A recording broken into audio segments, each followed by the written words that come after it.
Sejam todos bem-vindos a mais esse estudo. Hoje falaremos sobre a parábola do semeador. Nós encontramos lá em Mateus, capítulo 13, versículos 3 a 8. E logo depois também existe uma análise que Jesus faz, uma explicação da parábola. Começa da seguinte forma: Eis que o semeador saiu a semear, e quando semeava, uma parte da semente caiu ao pé do caminho, e vieram as aves e comeram-na. E outra parte caiu em pedregais, onde não havia terra bastante. E logo nasceu, porque não tinha terra funda. Mas, vindo o sol, queimou-se e secou-se, porque não tinha raiz. E outra caiu entre espinhos, e os espinhos cresceram e sufocaram-na. E outra caiu em boa terra e deu fruto, um a 100, outro a 60 e outro a 30. Muito bem, a parábola do semeador, Jesus vai nos mostrar 4 condições ou estados em que toda a humanidade se encontra. Então nós vamos entender que seriam 4 grupos que reagirão de forma diferente, cada um de uma maneira, com relação às sementes que são semeadas, né? O que seriam essas sementes? As sementes nós vamos entender como sendo a boa nova, o Evangelho. O que traz o Evangelho? O Evangelho traz o amor, falando sobre a necessidade, a prática, né, que é a caridade, falando sobre as virtudes ou o crescimento espiritual. Ele também nos fala do desapego da matéria. Então, nós podemos dizer que seriam leis, conhecimentos ou sabedoria, que trouxe Jesus e que outros profetas também trouxeram. Então, são essas as sementes a que Jesus está se referindo. São as informações, conhecimentos da vida verdadeira. Então, o primeiro grupo, na parábola fala que a semente caiu ao pé do caminho e as aves comeram. Esse grupo é um grupo que não está preocupado com as sementes, com esses conhecimentos. Então, todas essas mensagens entram por um ouvido e saem pelo outro, né? As pessoas desse grupo não estão em condições, naquele momento, de receber essa semente. Então, antes mesmo de germinar, as aves vão lá e comeram. E aqui é importante também a gente pensar que esse grupo não necessariamente ele faz o mal. Não é isso. Esse grupo, normalmente ele vai viver de forma mais egoísta e materialista. Por quê?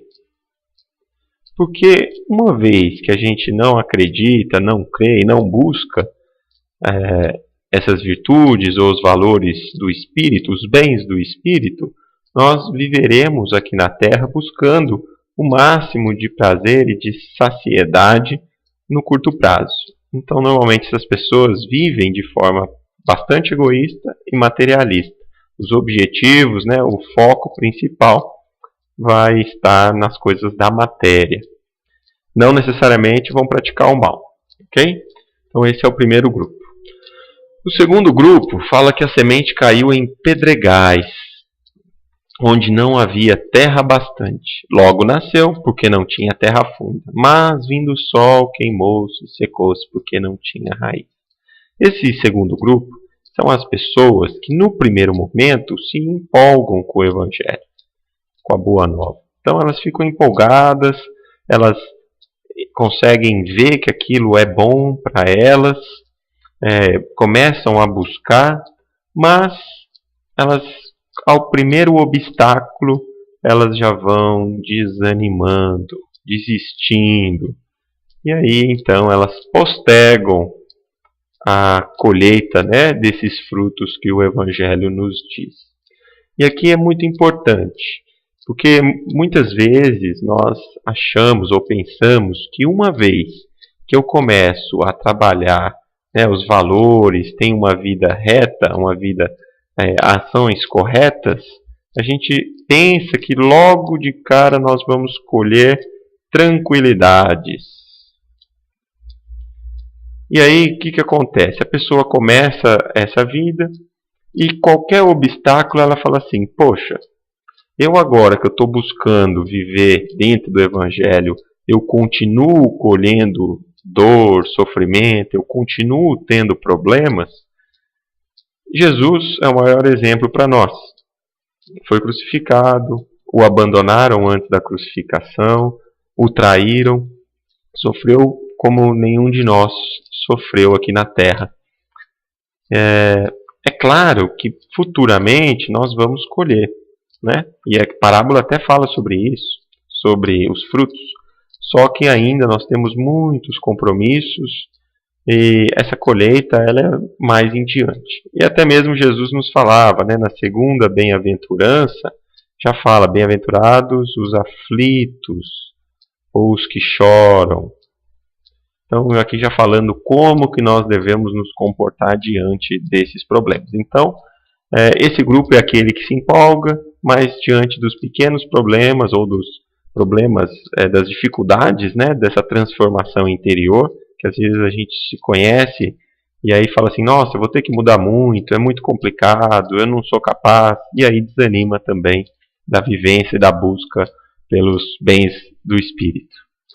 O terceiro grupo são os que caíram, a semente caiu entre os espinhos, e aí os espinhos cresceram e sufocaram a semente. E aí Jesus explica que isso aqui está relacionado com o apego material ou os cuidados excessivos, né, da matéria.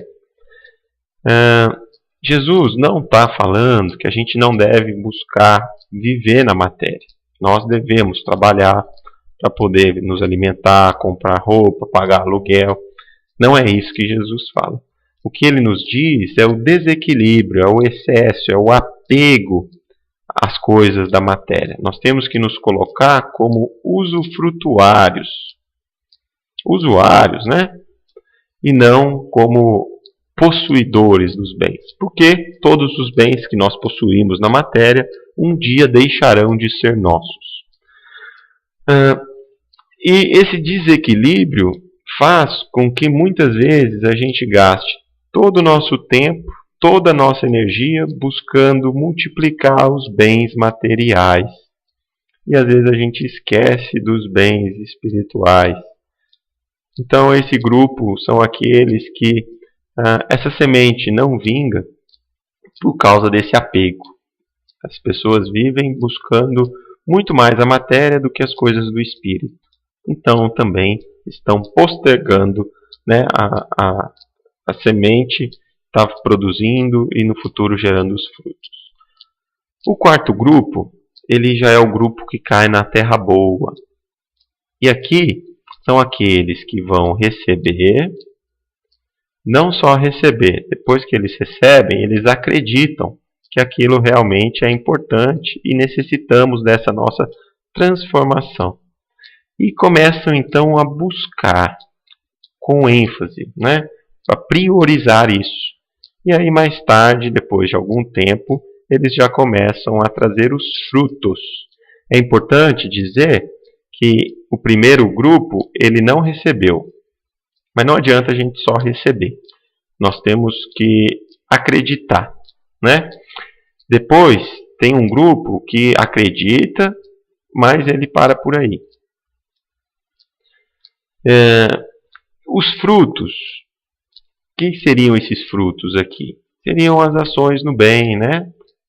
Nós também vamos colher os frutos, que é a felicidade verdadeira. E está muito relacionado também com a prática da caridade. São os frutos do trabalho, tanto da nossa transformação interior, como ao bem ao próximo, né? E o interessante, então, é que essa semente, quando ela cair na terra, ela vai gerar novas mudas, né? Novas árvores. E assim, então, Jesus está nos dizendo que nós também faremos parte dessa multiplicação da semente, né? Porque cada semente ela é capaz de produzir infinitas outras sementes através dos seus frutos. Então essa é a mensagem, são os 4 modelos mentais que Jesus nos coloca e que a gente então reflita sobre isso, se a gente está se tornando uma boa terra, se nós estamos buscando, né, o trabalho da transformação para que em breve venhamos a dar os frutos. Obrigado a todos e até o próximo estudo.